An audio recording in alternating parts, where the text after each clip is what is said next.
verse by verse, chapter by chapter, book by book, the power of God seen in the pages of Scripture through the Bible. Daniel chapter 2 verse 1. Now in the second year of Nebuchadnezzar's reign, Nebuchadnezzar had dreams, and his spirit was so troubled that his sleep left him. For context, Nebuchadnezzar is the Babylonian king of the known world, the supreme monarch of the new world, undisputed superpower. Verse 2. Then the king gave the command to all the magicians, the astrologers, the sorcerers, and the Chaldeans to tell the king his dreams. So they came and stood before the king. God can speak to us through dreams, and on very rare occasions, he might just do that. Verse 3. And the king said to them, I have had a dream, and my spirit is anxious to know the dream. Then the Chaldeans spoke to the king in Aramaic. By the way, for the next 5 chapters, the text is written in Aramaic, not Hebrew. O king, live forever. Tell your servants the dream, and we will give the interpretation. The king answered and said to the Chaldeans, My decision is firm.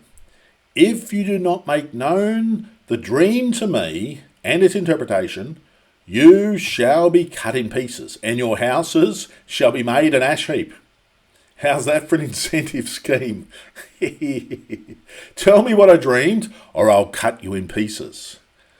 This gives us a good feel for the character of Nebuchadnezzar, a complete megalomaniac. He was the ultimate no-nonsense guy. He knew these magi were frauds. There are many people today who will offer to interpret your dreams, tell your fortune, read your palm, pull out tarot cards, tell your star sign, and other such dribble. Steer well clear of such people. At best, they're frauds. At worst, they're demonically empowered. We'll skip the next few verses where the sorcerers attempt to persuade the king to reveal his dream, only enraging the king further. Verse 10. The Chaldeans answered the king and said, There is not a man on earth who can tell the king's matter. Therefore no king, lord or ruler, has ever asked such things of any magician, astrologer, or Chaldean. It is a difficult thing that the king requests, and there is no other who can tell it to the king, except the gods, whose dwelling is not with flesh. You have to understand the mindset of Nebuchadnezzar. He's grown to believe that he's a god. And these magicians have the gall to declare only the gods can know this information. They're implying, since he doesn't know the dream's interpretation, he's no god. Then they declare it plainly. Gods don't dwell in human flesh.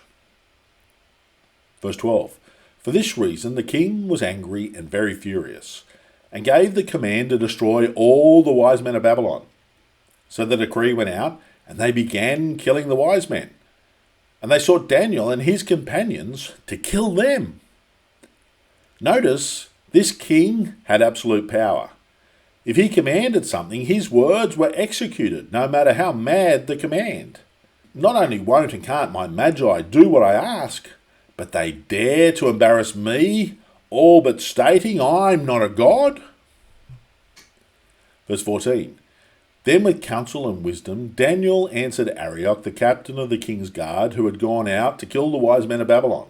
He answered and said to Arioch, the king's captain, Why is the decree from the king so urgent? Then Arioch made the decision known to Daniel. So Daniel went in and asked the king to give him time that he might tell the king the interpretation. Verse 17. Then Daniel went to his house and made the decision known to Hananiah, Mishael, and Azariah, his companions, that they might seek mercies from the God of heaven concerning this secret, so that Daniel and his companions might not perish with the rest of the wise men of Babylon. Notice the first thing Daniel does when he has a massive problem, he seeks out godly friends, and together they pray to the God of heaven. Probably everyone listening to me now has some sort of problem you're struggling with. Why not take your lead from Daniel? Find some godly friends and pray about it. God chooses to move through our prayers. Verse 19. Then the secret was revealed to Daniel in a night vision. So Daniel blessed the God of heaven. Daniel answered and said, Blessed be the name of God forever and ever, for wisdom and might are his. And he changes the times and the seasons. He removes kings and raises up kings. He gives wisdom to the wise and knowledge to those who have understanding. Notice what Daniel does once God answers his prayers. He gives thanks and praise to God. Please remember to be thankful to God when he answers your prayers, even when he answers no. For the sake of time, we're going to skip a few verses where Daniel gives further praise to God and shows great humility in the presence of the king. Picture now Daniel standing before the king, who's probably seated on his royal throne in his majestic courtroom. Verse 31, You, O king, were watching, and behold a great image. This great image, whose splendour was excellent, stood before you, and its form was awesome. This image's head was of fine gold, its chest and arms of silver, its belly and thighs of bronze, its legs of iron, its feet partly of iron and partly of clay. I can almost picture the king's eyes and mouth open wide with astonishment as Daniel reveals his secret dream. Daniel's God, the true God and revealer of secrets. Clearly God had sent this series of dreams, and it had a profound effect on the king. The New King James Version uses the word awesome to describe this great multi-metallic image, but the Aramaic word used indicates fear and dread. The dream instilled great fear in the king. Notice the value and density of the metals decreases from the head down to the legs. Gold, silver, bronze, and then iron. I think this speaks of the decreasing powers of the potentates over the kingdoms they ruled. Nebuchadnezzar had complete and total power. His spoken word at any point in his reign was law. This absolute power diminished in the three subsequent kingdoms. But the strength of the metals increases with each subsequent kingdom. I think this speaks of the increasing military strength of each subsequent kingdom, the feet and toes being the exception. They were brittle. Verse 34, You watched while a stone was cut out without hands, which struck the image on its feet of iron and clay and broke them in pieces. Then the iron, the clay, the bronze, the silver, and the gold were crushed together, and became like chaff from the summer threshing floors. The wind carried them away so that no trace of them was found. And the stone that struck the image became a great mountain and filled the whole earth. The stone strikes the feet of the image, causing the entire terrible image to fall. It may intrigue you to know that the feet of iron mixed with clay is a prophecy of our future. Therefore, it's the most relevant part of the image to us. And yet most Bible commentators spend little time examining the feet because their theology doesn't fit this prophecy. It's very simple. If the Bible doesn't line up with how you believe the end times will play out, change your eschatology. That's a fancy way of saying change your end times interpretation, your eschatology. Don't ignore large parts of the Bible, or worse, change what the Bible says to fit your eschatology. Verse 36, This is the dream. Now we will tell the interpretation of it before the king. By revealing the secret dream, Daniel has presented his impeccable credentials to interpret this dream. You, O king, are a king of kings. For the God of heaven has given you a kingdom, power, strength, and glory. And wherever the children of men dwell, or the beasts of the field, or the birds of the heaven, he has given them into your hand, and has made you ruler over them all. You are this head of gold. But after you shall arise another kingdom, inferior to yours. Then another, a third kingdom of bronze, which shall rule over all the earth. And the fourth kingdom shall be as strong as iron, inasmuch as iron breaks in pieces and shatters everything. And like iron that crushes, that kingdom will break in pieces and crush all the others. Of course, there's been other great empires throughout Europe, Asia, Africa, and the Americas. But God is identifying these four empires in prophecy due to their relationship to the nation Israel. I believe these four empires specifically identify the period of time the Bible describes as the times of the Gentiles, a time that will conclude with Jesus' second coming, pictured by the rock that destroys all remnants of the Gentile kingdoms. It was no great feat for God to describe Babylon, as that nation was the current ruling power at the time. But God, through Daniel, predicts the three kingdoms that would follow Babylon: Persia, Greece, and Rome. In subsequent chapters, these kingdoms will be fleshed out with incredible details included. Notice the Roman kingdom of iron has two legs. Rome divided into two parts, Western Rome and the Eastern Byzantine leg. Many records state that Rome fell in AD 476, but the eastern leg of Rome, the Byzantine Empire, continued well into the 15th century. Remnants of these iron legs, east and west, are scattered across Europe, the Middle East and North Africa, with different portions of these iron remnants having brief glimpses of power over the last 1,000 years. But none of these remnants were able to emulate anything like the dominance of Rome, the Iron Kingdom. Whereas, verse 41, you saw the feet and toes partly of potter's clay and partly of iron, the kingdom shall be divided. Yet the strength of the iron shall be in it, just as you saw the iron mixed with ceramic clay. And as the toes of the feet were partly of iron and partly of clay, so the kingdom shall be partly strong and partly fragile. Daniel spends 2 verses describing the head of gold, Babylon, probably to flatter Nebuchadnezzar. He spends half a verse on Medo-Persia, half a verse on Greece, and a verse on Rome. Yet Daniel spends 4 verses describing the feet. Clearly, the feet is the focus of Daniel's interpretation, yet most commentators quickly skip over the feet, the key to the image. The 10 toes are 10 rulers that will be in power when Jesus returns. These 10 kings will come from the old Roman Empire of iron. Many American preachers teach these 10 kingdoms will be a European alliance of nations, since Rome is in Europe. My advice: don't trust Americans on world history or geography, but take a close look at the map on screen. The Roman Empire was a very large region extending well beyond modern-day Europe, from Spain in the west to the Caspian Sea and Persian Gulf in the east, and the northern strip of Africa to the south. More of the Iron Empire was outside of Europe than inside it. Verse 43, as you saw iron mixed with ceramic clay, they will mingle with the seed of men.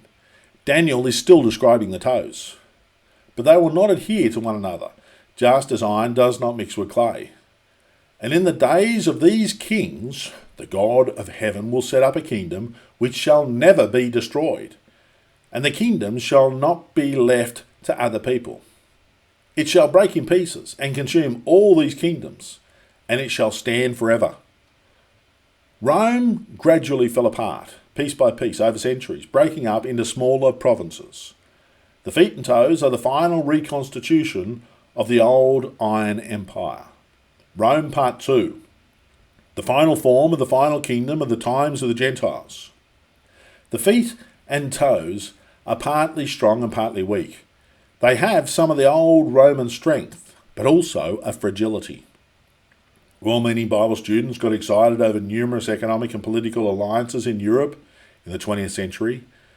The 1957 Treaty of Rome, for example, caused great excitement, especially when in the early 1980s this group grew to a count of 10. Could this be the 10 toes, American preachers wondered? But the number quickly swelled beyond 10 members. I believe the 10 kings or leaders will come not from Europe, but from the wider extent of the Roman Empire. I think this 10 will not appear till the fullness of the Gentiles has come in. The fullness of the Gentiles is distinct and separate from the times of the Gentiles. The fullness of the Gentiles are the total collection of the church era saints. The rapture signals the culmination of the fullness of the Gentiles. Then the Roman Empire of iron will reform under Antichrist leadership. I think most likely a largely Islamic alliance. It's been very interesting over the last 10 years watching the growing Islamization of Europe. If you study Islamic prophecy, their coming Mahdi, their Messiah, is almost certainly the biblical Antichrist. The times that the Gentiles speak of, the Gentile powers who trample Jerusalem underfoot and mistreat the Jews. But the times of the Gentiles is concluded by the second coming of Jesus, not the rapture of the church. After the second coming, upon the destruction of the 10 iron toes, God will set up an everlasting kingdom, Christ's kingdom. And God's kingdom will utterly destroy all remnants of the multi-metallic former Gentile kingdoms. Inasmuch as you saw that the stone was cut out of the mountain without hands, and that it broke in pieces the iron, the bronze, the clay, the silver, and the gold, the great God has made known to the king what will come to pass after this. The dream is certain, and its interpretation is sure. When Daniel tells us its interpretation is sure, don't you dare doubt it. Those 4 kingdoms came and went, just as Daniel predicted. The 10 toes are yet to reform, and the eternal great kingdom that God will set up is yet to happen. The stone cut without hands is the rock of our salvation, Jesus Christ. At his second coming, he'll utterly destroy the 10 kings and remnants of these former metallic Gentile kingdoms. Listen to me. This stone is coming. You can either be destroyed by it or reign with Jesus in his kingdom for all eternity. Verse 36, Then King Nebuchadnezzar fell on his face, prostrate before Daniel, and commanded that they should present an offering and incense to him. The king answered Daniel and said, Truly, your God is the God of gods, the Lord of kings, and a revealer of secrets, since you could reveal this secret. How could the king do anything else but glorify Daniel's God? Clearly, the king goes overboard by worshipping Daniel. But we shouldn't be surprised that this Babylonian didn't understand godly principles in relation to worship. Daniel is one of the greatest men in all of human history. You'd be wise to study what he wrote and learn to fully comprehend the meaning of his prophecies. Then the king promoted Daniel and gave him many great gifts, and he made him ruler over the whole province of Babylon and chief administrator over all the wise men of Babylon. Also Daniel petitioned the king, and he set Shadrach, Meshach, and Abednego over the affairs of the province of Babylon. But Daniel sat in the gate of the king. In this, the last verse of our study, we see the political appointment of 4 young Jews, which will ultimately cause great jealousy amongst the native Babylonian magi. God ensured his people are strategically placed in positions of power. We finish this chapter with Daniel sitting in the gate of the king, the place of power, and head of the magistrates. We've only just started with our study of Daniel. It's going to get more spectacular, and the prophecies are going to get much more detailed and specific. And the Bible critic will remain confounded, but us believers will have our faith in God confirmed. May God richly bless you all in your walk with the Lord this week.